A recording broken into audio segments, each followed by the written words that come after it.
The city was alive that morning, sunlight spilling over tall glass buildings.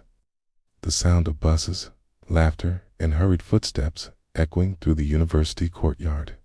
It was the first day of the semester, and for thousands of students, it meant new beginnings, new faces, and stories waiting to be written. Among those students was Ethan Miller, a quiet boy from a small town who'd come to the city to study architecture. He wasn't used to the city's energy. It felt too fast, too loud, but something inside him buzzed with excitement. He had waited for this day for months. He clutched his backpack tighter, double-checking his class schedule, and tried to ignore the nervous flutter in his chest. He didn't know anyone here. Everyone seemed to already have friends, talking in groups, laughing like they'd known each other forever. He took a deep breath and reminded himself that everyone was new once. Across the courtyard, a girl stood under a tree, holding a coffee cup in one hand and a camera in the other. Her name was Lila Carter, and she was everything the city represented: bright, curious, and a little unpredictable. She loved capturing moments, the way sunlight hit the leaves, how people smiled when they thought no one was watching, the beauty in things that others overlooked. Photography was her world. She didn't notice Ethan right away. Her lens was focused on a butterfly resting on a bench nearby, its wings glinting blue and gold in the morning light. She smiled, took the shot, and reviewed it. "Perfect," she whispered. Ethan, walking past the same bench, didn't see the butterfly. He saw her. The camera in her hand, the sunlight tangled in her hair, the way she seemed lost in her own world. For a moment, everything around him faded. It wasn't love at first sight. Not exactly. But something inside him paused. A quiet recognition that this moment meant something. He almost walked past. But then the wind picked up. Lila's coffee cup tipped, spilling onto the pavement. Without thinking, Ethan stepped forward and caught the cup before it hit the ground. "Got it," he said, surprised at his own reflex. Lila blinked, then laughed, a soft, musical sound. "Wow, perfect timing. I guess I owe you a new coffee." Ethan smiled awkwardly. "I'll take the gratitude instead. It's cheaper." They both laughed, and it was the kind of easy laughter that melts the awkwardness between strangers. Lila extended her hand. "I'm Lila, Ethan," he replied, shaking her hand gently. "Architecture major. Photography," she said, pointing at her camera. "Well, technically fine arts, but this is my favorite part of it." He nodded, unsure what else to say. She seemed so confident, like she belonged in this place. While he was still trying to find where he fit, "You look new here," she said, tilting her head. "That obvious?" "Only because you're holding a map," she teased. He looked down. She was right. He had been clutching the campus map like it was a treasure map. "Caught me," he said. "I'm still figuring out where the architecture building is." Lila smiled and pointed toward the west side of campus. "That way. I can show you, my class is nearby." As they walked, the conversation flowed easily. They talked about where they were from, why they chose their majors, and their favorite coffee places. Lila loved the city because it was alive. Ethan liked it because it challenged him to grow. Somewhere between the laughter and the quiet pauses, a connection began to form, something subtle but real. When they reached the building, Ethan turned to her. "Thanks for the directions." "Anytime," she said. "And, hey, maybe you'll let me photograph one of your designs someday." "Deal," he said. They smiled, and for a second, neither of them wanted to leave. But the clock chimed, and Lila waved before running off to class, her camera swinging by her side. Ethan watched her go, realizing that the first person he met in this big city had somehow made it feel less intimidating. That evening, Ethan found himself thinking about her again. He didn't even know why. Maybe it was her laugh. Maybe it was how comfortable she seemed with the world. Or maybe it was the way she noticed beauty in butterflies, in sunlight, in moments most people missed. The next day, its fate, or something like it, brought them together again. Ethan had gotten lost trying to find the library. And there she was, sitting on the steps with her camera. "You again," she said, smiling. "Lost or following me?" "Second one sounds better," he said, and she laughed. They sat together for a while, talking about everything and nothing. He told her about the small town he came from, how he missed the quiet but loved learning new things. She told him about her parents, both artists, and how they taught her to see stories in ordinary things.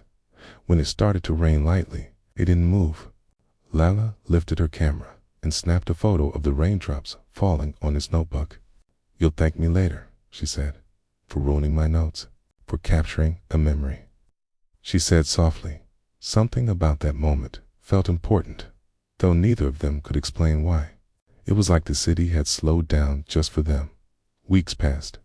They started meeting more often in the cafeteria, in the courtyard, at the art gallery. Sometimes they studied together. Sometimes they just talked. Ethan found himself waiting for those moments. He didn't say it out loud, but Lila had become the best part of his day. And Lila, who had always been surrounded by people, realized that Ethan made her feel something different, peace. He didn't try to impress her or fill every silence with words. With him, quiet felt comforting. One afternoon, as the semester moved forward and the trees turned gold, they sat under the same tree where they first met. Lila was editing her photos on her laptop.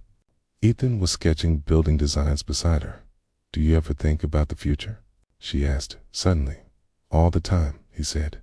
"Buildings, projects, a small apartment in the city maybe." "What about you?" "I want to travel," she said softly. "Take pictures of places people forget. Maybe publish them someday." "You will," he said without hesitation. She looked at him. "You really think so?" He nodded. "You see the world differently." "That's rare." Lila smiled, touched by his quiet belief. "You always say things like that, you know. You make me want to believe in myself." Ethan looked up from his sketch. "You should. You're incredible." For a second, their eyes met, and something unspoken passed between them. It wasn't dramatic or loud. It was soft, like the start of something neither of them wanted to rush. The evening light fell around them, warm and golden, wrapping the world in calm. Somewhere far away, the sound of laughter echoed from the campus. But here, under the old tree, time felt still. Lila reached for her camera again. "Smile," she said. Ethan frowned playfully. "Why?" "Because," she whispered, raising the lens, "someday I'll look back and remember that this was the moment everything began."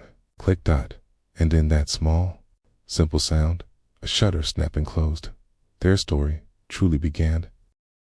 The days after that rooftop confession felt like stolen pieces of happiness. Daniel and Sophia walked through campus as though the rest of the world didn't exist. Every glance, every brush of their hands, every shared laugh made the burden of their struggles seem lighter. For the first time in weeks, Daniel allowed himself to believe that maybe love could conquer everything. But reality, as always, was waiting. Sophia's family grew stricter, watching her every move. They limited her outings, questioned her constantly, and reminded her again and again that her future was far too important to be risked by childish emotions. She tried to fight back, but their disapproval weighed heavily on her. The guilt of defying them and the fear of disappointing Daniel pulled her in two different directions. Daniel, meanwhile, was fighting battles of his own. He was working part-time at a cafe in the evenings to support himself. Between classes, assignments, and shifts, exhaustion became his constant companion. But what hurt him more than tiredness was the nagging feeling of inadequacy. Sophia came from a well-off family, and no matter how much she tried to reassure him, he couldn't silence the voice in his head that said, "You'll never be enough for her." Their love was strong, but the cracks began to show. Some evenings, Sophia would cancel their plans last minute, claiming family pressure. Daniel, hurt but trying to understand, would say nothing. Other times, Daniel was too drained from work to be fully present with her, and Sophia mistook his weariness for detachment. They were still deeply in love, but the misunderstandings kept piling up like unspoken words between them. One night, during a college festival, everything came to a breaking point. The campus was alive with music, laughter, and twinkling lights strung across the courtyards. Daniel had been looking forward to spending the evening with Sophia, imagining them wandering through the stalls, laughing like they used to. But when he called her, she didn't answer. Hours passed before she finally appeared, looking tense and restless. "I can't stay long," she whispered, her eyes darting nervously. "My father's waiting outside." Daniel's heart sank. He tried to smile, to act understanding, but disappointment weighed heavy on him. "You promised, Sophia? Just tonight you said we'd forget everything else." "I know. I'm sorry," she said quickly, her voice trembling. "But you don't understand. They're furious with me already. If I push more, they'll take everything away. I don't want to lose you, Daniel, but I can't lose my family either." Her words pierced him. He knew she was caught in an impossible situation, but in that moment, his exhaustion and insecurity took over. "Maybe they're right," he blurted out, bitterness spilling into his tone. "Maybe I am just a distraction. Maybe you deserve someone who fits into their perfect world." The hurt on her face was immediate, raw. "Don't say that," she whispered, tears welling in her eyes. "You're not a distraction. You're everything to me. Why can't you see that?" But Daniel, consumed by frustration, stayed silent. And Sophia, too hurt to fight, turned and walked away into the crowd of festival lights, leaving him standing alone. That night, Daniel couldn't sleep. Her words replayed in his mind, each one laced with pain and love. He hated himself for doubting her, for letting his insecurities poison the one thing that mattered most. Meanwhile, Sophia cried quietly in her room, clutching her phone, wishing he would call, but too proud and too broken to reach out herself. Days passed in silence. The absence of her laughter, her voice, her presence hollowed Daniel out. He tried to focus on his classes, on work, but every corner of the city reminded him of her. The bench where she used to sit and read, the cafe where they shared coffee, the rooftop where they kissed under the stars. Each memory whispered her name, and the emptiness grew unbearable. For Sophia, the silence was equally cruel. Her parents mistook her quietness for obedience, believing she had finally let go of Daniel. But inside, she was fighting tears at every turn. She missed him so deeply, it hurt. But her family's constant watch left her no space to reach out. Finally, one rainy evening, fate decided enough was enough. Daniel was walking back from work, drenched, when he saw her standing by the bus stop, holding her umbrella, staring at the street as though lost in thought. His heart lurched. For a moment, he considered walking past, too afraid of reopening wounds. But the pull was too strong. He approached slowly, and when she looked up, their eyes met. Neither spoke for a moment, the sound of rain filling the silence. Finally, Sophia's voice broke the stillness. "I thought you hated me." Arcangel shook his head, rain dripping from his hair. "I could never hate you. I was just scared. Scared of losing you. Scared I wasn't enough." Her eyes softened, and tears mingled with raindrops on her cheeks. "You don't need to be anything else, Daniel. I don't care what they say. I don't care about money or status. I just want you. Only you." He took her hand, cold and trembling in his, and in that moment, the weight of their misunderstandings melted away. The rain poured harder, but they stood there, clinging to each other as if the world could crumble around them.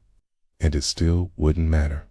They knew the road ahead would still be difficult. Sophia's family wouldn't magically accept their love. Daniel's struggles wouldn't disappear overnight. But in that moment, they made a silent promise to fight, to endure, to choose each other no matter how heavy the cost.